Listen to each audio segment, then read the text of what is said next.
Washington. Ketevan, as I just said there, back in February, things were going so well for the U.S. economy. Now we have figures, unemployment rate, which has come in, worse than the Great Depression.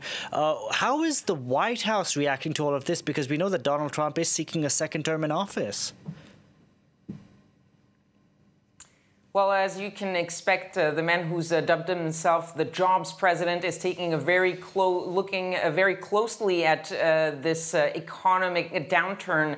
They are very worried, of course, about these numbers, and that's normal because in a re-election year, of course, you always look at the economy, and in a normal time, you would say economic downturn, very bad for the incumbent. But this is more complicated than in usual times because technically Donald Trump is not responsible for the pandemic and for this economic downturn. It's been happening all across the world. The real question will be how bad and how long this downturn lasts and how much Americans blame Donald Trump for that economic downturn. How long, how bad, this is still to be determined.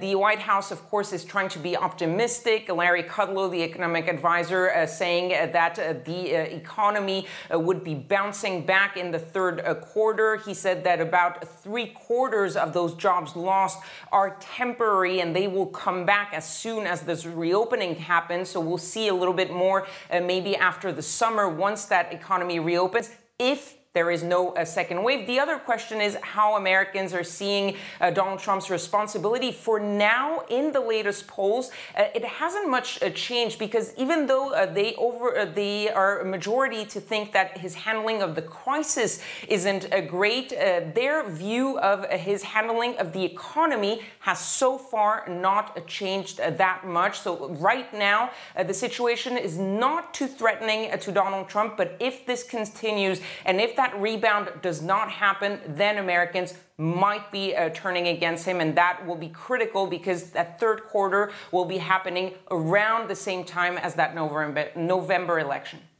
Now, Ketevan, the man hoping to unseat Donald Trump is Joe Biden, obviously on the Democratic side. You know, he's had a rough couple of days.